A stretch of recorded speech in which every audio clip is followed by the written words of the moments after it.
Instead, Natsuki and I return to the picnic table, sit back down, and we both eat our lunches, ready to make the rest of the afternoon about our mother. She tells me more stories of the things she and her mom did when she was younger, and all the dishes she prepared for her and how she loved to learn how to cook from her. She told me about the playful back and forths they would have with each other, and it helped me understand where her standoffish nature came from. She told me about the first time her mother brought home a manga and how they read it together. I'm glad to know that I've let Natsuki be herself around me, and do all the things she used to do with the most important person in her life. Miss Shimizu, I'll hold on to your princess and never let go. We decide that the festivities are just about done, and Natsuki walks up to her mother's headstone one last time before she leaves. Happy birthday, Mama. I love you. She grabs my hand and we leave the cemetery and go back home. Back to our home. Today is Christmas Eve, a day where, no questions asked, you're supposed to spend with your loved ones and feel safe, secure, happy, and all that junk. I talked to my mom and dad a few days ago, and they said they'd be flying in on Christmas Eve night, and they'd be here by Christmas morning. I'm excited to see them again, and I'm excited for them to finally meet Natsuki after all this time. Speaking of Natsuki, over the last couple of days I've gone Christmas shopping for her, and also for Sayori. Sayori and I always end up getting each other something small for Christmas, like a new piece of clothing or some kind of stuffed animal. This year, I opted to get Sayori a cute throw pillow with her favorite movie characters on it. She's easy to please, so I think she'll really like it. As for Knots, I went on about 3 different trips to the mall and got her something different on each one. The first few weren't particularly exciting. One was a box of fancy chocolates and the other was a new Parfait Girls t-shirt. That's why for the 3rd trip I made sure it was special. After my morning routine, I go to the kitchen and see Natsuki at the stove preparing what I can only guess are special Christmas pancakes. Merry Christmas, Natsuki! Merry Christmas, Hallie! She stands on her toes and gives me a quick peck on the lips, but I pull her back in and give her a much longer kiss. Yeesh, buddy, there isn't even mistletoe above us. I don't conform to generic Christmas traditions like that. If I want to kiss my girlfriend, I'll do it whenever and however I darn well please. I like that. So what is this heavenly breakfast I'm smelling? I swear it smells like... Peppermint? Yeah, they're my famous Christmas peppermint pancakes. Son of a... I know, sounds amazing, right? It tastes even better than it sounds. I just remembered why I started dating you. Natsuki slugs me in the shoulder. Ow. Don't make dumb jokes like that on Christmas. Okay, so are they almost ready? Yup, just about. Set the table for us. I'd be glad to. Natsuki gives me a warm smile, and my heart feels the same warmth. It's like no matter how much time I spend with her, seeing her continues to make me feel fuzzy. I really do love her. I set the table for us, and pretty soon Natsuki brings the skillet over to the table and puts 2 pancakes on for each of our plates. They look like they're chocolate. I can see crushed up bits of peppermint sitting inside them. Natsuki continue to blow my mind.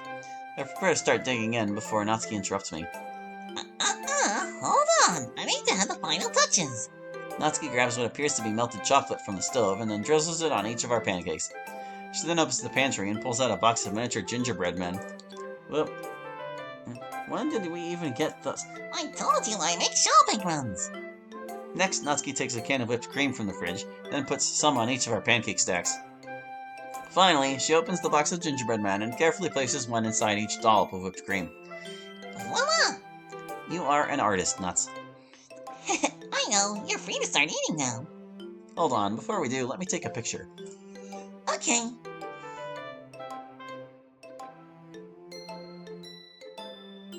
Natsuki brings her plate of pancakes next to mine, then I open the camera on my phone. I stand on the opposite end of the table and snap a photo of Natsuki in front of the delicious meal she'd prepared. This came out pretty good. You look adorable. Thank you. Alright, well, we've stalled long enough. I'm hungry. Natsuki takes a seat and we both finally start to eat her special breakfast. On my first bite, I'm taken to another world. The minty chocolate-flavored batter is cooked to perfection, and every so often I'll get a bite of a peppermint chunk. This is more akin to a dessert than a breakfast, but if eating this in the morning is wrong, I don't want to be right. I take my last bite and I feel like I'm about to explode. That was something else. That was definitely the best batch of those that I've ever made. You should make them more often. Nope, Christmas only. It needs to be a special occasion. Plus, making the batter is harder than you'd think.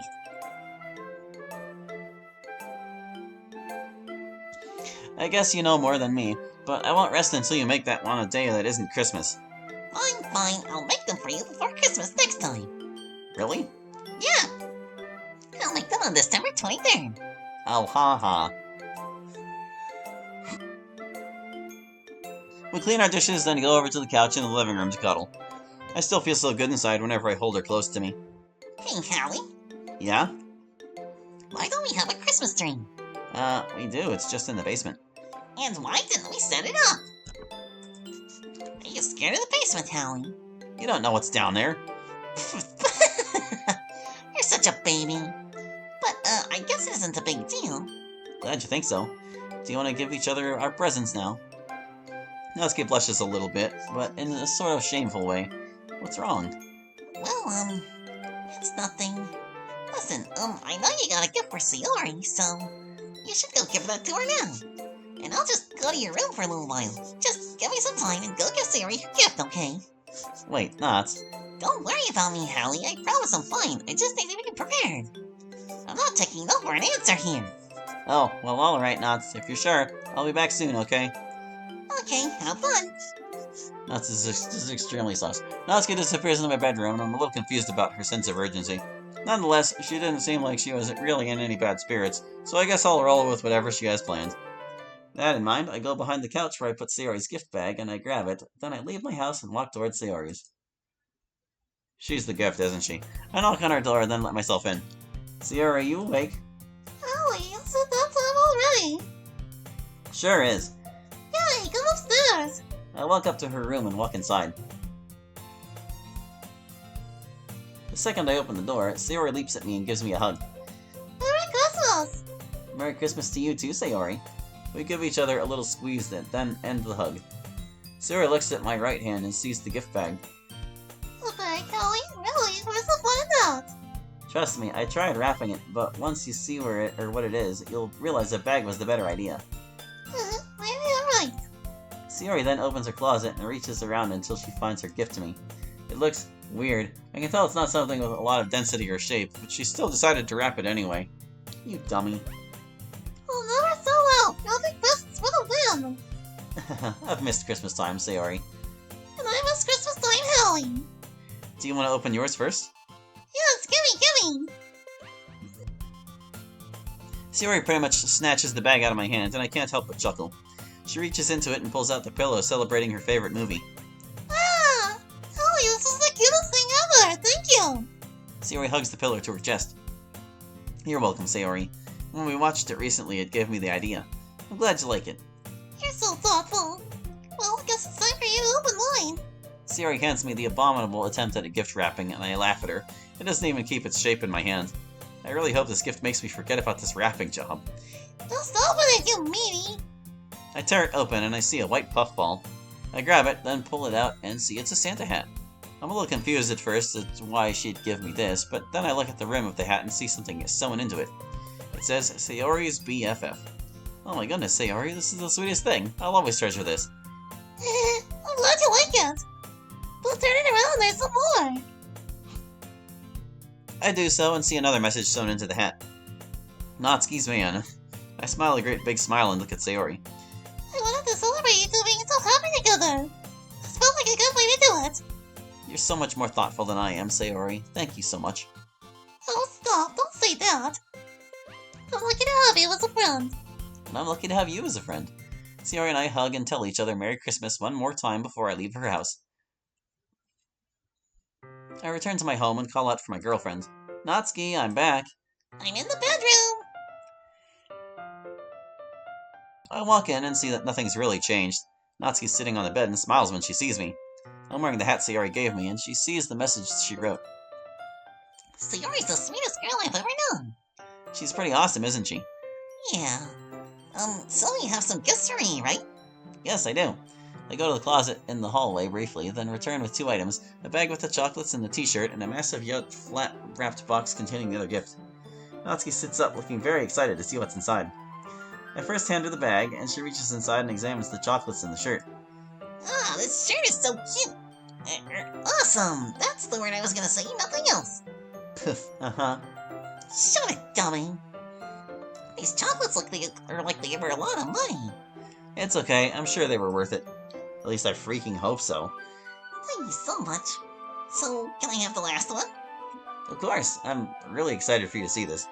Natsuki takes the huge box and starts to tear it open. She looks at it and gasps with emotion, then finishes unwrapping it.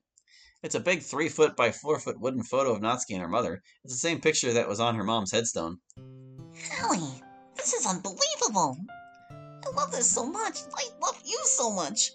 Natsuki starts to tear up, then gently sets it down on the bed, stands up and hugs me. Thank you. Thank you, thank you, thank you. She sniffles and starts sobbing into my shoulder. I love you, Natsuki. I wanted to give you something really special. Natsuki tries her best to stop crying, then she looks at the big picture again and smiles warmly. Mama. She looks back at me, looking a little bit sad. So, listen. You're gonna be really mad at me. Try me. Okay, the thing is, I didn't get you anything for Christmas. Well, that was unexpected. Oh, well, that's okay. You being in my life is good enough of a gift. I can tell from the tone of your voice you're disappointed. Well, maybe a little, but I don't care all that much. The breakfast you made was sufficient enough anyway. Right, but the thing is, I got a present for somebody else, but I didn't have enough money to buy gifts for them and for you. Really? Well, who was it? It's my dad. That was also unexpected. You got a gift for your dad?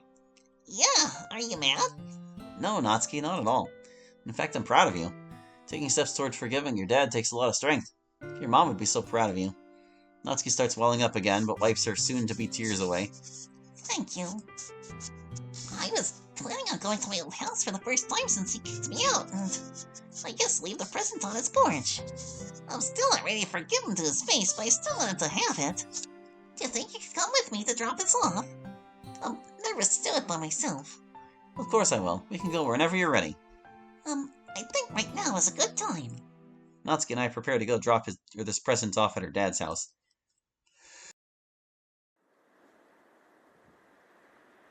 As we're walking toward her old home, I become curious. Hey, what did you get your dad? Oh, here, you can look at it. She hands me the small gift bag, and I pull out what looks like a long jewelry case. I open it up, and it looks like a locket. Is it okay if I take a closer look? Yeah, I don't mind. I pick up the locket and look at the front. Engraved in it appears to be the name of Natsuki's mother, Kaya. I turn it around, and on the opposite side see another engraving. Forgiveness. I open the locket, and it has that picture of Natsuki and her mom inside it. I close it up, put it back inside the case, and place it back into the gift bag. It's beautiful, Natsuki. He'll be very happy to have this. Thank you. I hope so too. We finally approach Natsuki's father's home, and she looks toward the front door, extremely scared. But I thought this was the house that was converted into a coffee shop. She clutches to my shoulder like she did when her dad appeared at the cemetery. I can't do this. Yes, you can, Nats. You've come this far. I believe in you. Okay. Natsuki walks up to the front door and rings the doorbell. But she doesn't set the bag down or leave the porch. A few moments later, the door opens and her dad appears. Natsuki. Merry Christmas, Papa. Natsuki hands the bag to him and runs away. Then, as she passes me, he grabs my hand and we start running back home together. Back in my living room, Natsuki is now bawling her eyes out. Natsuki, are you okay? I put my arm around her and kiss her on the head. You're so brave, Natsuki. Am I brave enough to really forgive him? I'm sure you'll find that out in time, but today was a big step. You talk a lot about taking steps, Hallie. That makes me realize I wouldn't have made any steps if it wasn't for you. Thank you. I think that because of you, I'm finally taking steps on the path to forgiveness. On the path to Kaya.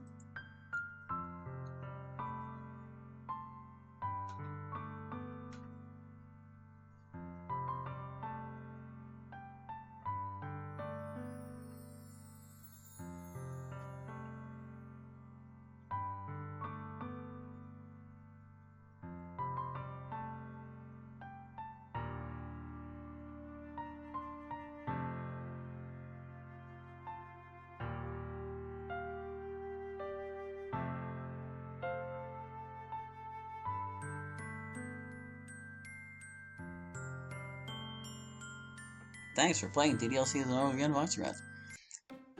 Alright, so it seems we got a good ending regardless. But here's the thing. I noticed they had like the F capitalized in her title, and now I'm not sure if like it's like A B C D E F, or if she actually has like an A through F ending all on her own, and that's kind of daunting.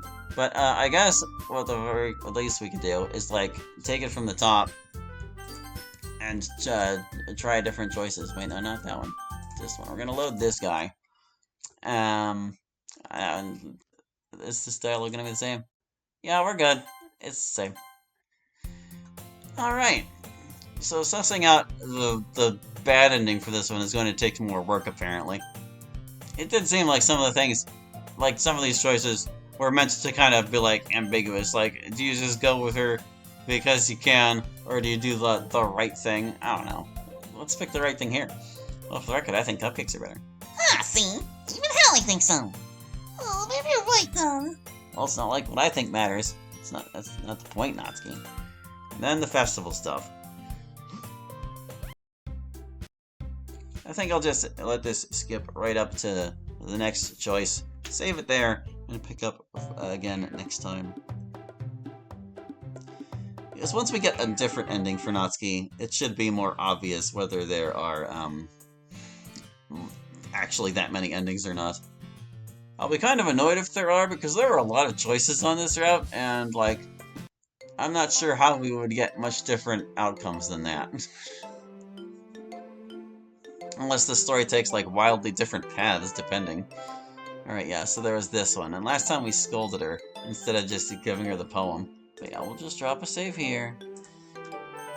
And I think that'll do it for this one. Thank you for watching, I hope you enjoyed. We'll catch you next time with more of the normal VN. Hope to see you then. Bye-bye.